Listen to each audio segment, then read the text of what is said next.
as you know, it has been a bumper set of elections taking place over the last 24 hours, marking the biggest test for the government and Sir Keir Starmer since the general election in July. But in the end, it's Reform UK who've come out absolutely triumphant, clinching not just the mayoralties in Greater Lincolnshire and in Hull and East Yorkshire, but also 10 councils across the country and 677 councillors. Oh, is that what the final came out at? Heck. In contrast, to say it was a bruising night for Labour and the Conservatives is underplaying it, frankly. Neither party managed to gain or hold council control.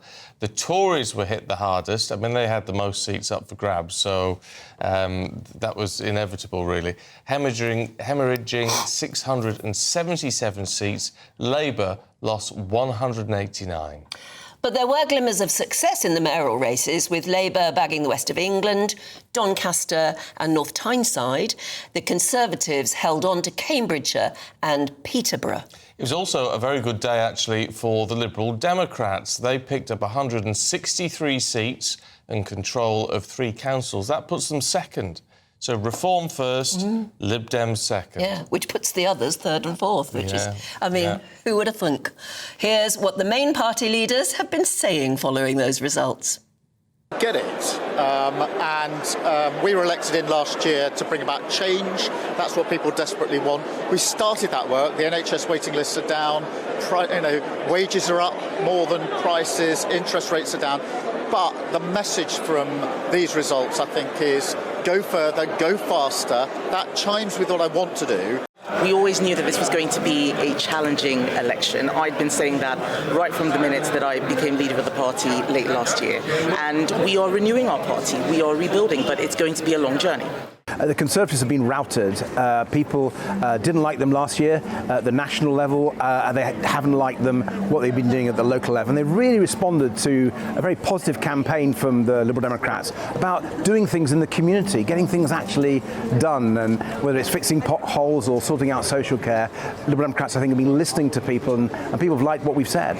We have replaced, no question, we have replaced the Conservative Party. We are now the opposition. We are now the ones that will take on Keir Starmer. And it is in many ways, it is the death of two-party politics. Let's talk to political commentator Theo Usherwood. We've been here before, we have, Theo, but is this actually the death of two-party politics? Yes. That's the short answer. I think if you look at these set of results, an astonishing set of results, and I think before yesterday when Nigel Farage said he had an ambition to be Prime Minister, we journalists and the public might have looked at him slightly quizzically and thought, really? Could you really be Prime Minister? After these set of election results, local election results, it really now does become a distinct possibility that Nigel Farage and Reform could form the next government after Keir Starmer. It's an astonishing set of results. To Conservatives face wipeout. They lost 18 councils yesterday. They lost 2/3 of their councillors. Labour, I mean, they're on the verge of extinction on the basis of those results, and they've got more trouble coming next year because they've got the metropolitan councils coming up for grabs as well. This video is sponsored by Saily. Saily is a brand new eSIM service app.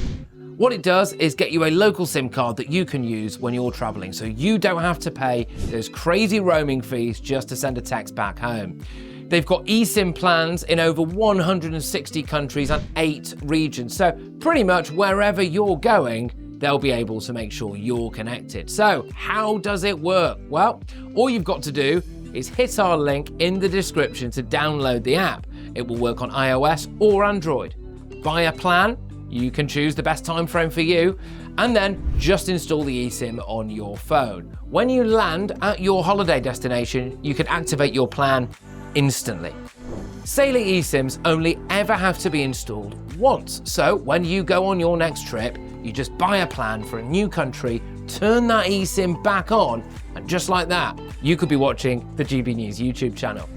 You can be connected anywhere you go, and you don't have to deal with patchy Wi-Fi in your hotels.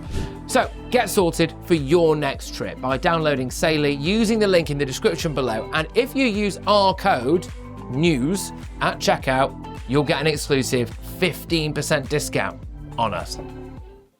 And we can expect them to get hit hard from the left. And I think what's really difficult for Keir Starmer, and you heard him there say, "I get it," but what does he get? We've got an immigration white paper, which I think is probably going to go under some serious editing this week to try and toughen it up, to try and meet Farage head on. But at the same time, when you look at that result in Runcorn and Helsby, you could see, Keir Starmer wants to face off against Nigel Farage, but he's leaving the back door open for the Greens to come in and pick his pocket, and they won 2,300 votes. The other thing I would say is that there's no acknowledgement of the mistakes they made. The decision to scrap the winter fuel allowance has to be up there with the costliest mistakes in British political history. What did they raise? They raised £1.5 billion from it. But they still think, from the way they talk, they still think they've done the right thing. They still think they've done the right thing. It was a catastrophic mistake.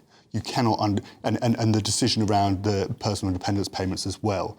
And surely inheritance tax on the farmers. And the farmers, yes, I think in the shires, but I was just on Runcorn and Helsby. That was what those councillors and those Labour Party members and activists who went out on the doorstep, that's what they were getting back. Because if Labour isn't, Labour, when you go in, when a political party goes into an election, they have to say, and they knock on the door, they deliver a leaflet, they knock on the door, and somebody answers the door and they say, "We want you to vote Labour because ... And if the Labour Party, and this is from what Labour MPs are saying now, if the Labour Party cannot stand up for fairness, equality, social justice, then what is the reason to vote for the Labour Party? And of course, the decision around winter fuel payments and the personal independence payments underscores that they just didn't have that, the Labour Party members and activists, in their artillery when trying to persuade people that actually reform wasn't the answer. But Labour aren't like the Tories, who might have already sacked their leader by now if the same thing had happened to them. Yeah. Labour won't be looking for another leader, or will they? I think the noise is off. And these calls are going to grow, is that Keir Starmer, and this is a danger for Keir Starmer, and I think it's a danger more broadly for the Labour Party, is that he becomes a one-term Prime Minister, that actually they recognise that he can't go into the next election, fight the next election, otherwise they're just going to face decimation. But of course that brings with it its own challenges, because if Keir Starmer at this early stage, and I don't think this is going to happen, but if the trajectory is that he's just on a glide path to retirement, what's going to happen is that you're going to have all of the fighting around the edges, people like Wes Streetings, Angela Rayner's, and so forth, all vying to become the next leader, and that brings with it its own dangers. Having said that, I think also the leadership, the Kemi Badenoch, it looks terminal as well. Yeah, we're almost out of time, Theo. So just quickly. There are problems here for reform as well, aren't there? Because now they've got power. They can't just do the talk. They've got to prove it now. And you're completely right to mention that, Stephen. Nigel Farage has been sitting on the sidelines throwing rotten tomatoes. 14 years of Conservative mismanagement, 10 months of Labour doing no better. Why not try reform? Well, now the British public can try reform in those 10 councils that they've won. They're going to be in charge of ensuring that the bins are emptied, the potholes are filled, and the elderly are looked after properly. And that brings with it a different challenge. He's no longer just the insurgent party who wants to criticise from the sidelines. He actually has to organise his party to deliver services, and that's going to be a challenge. OK, Theo, for now, thank you.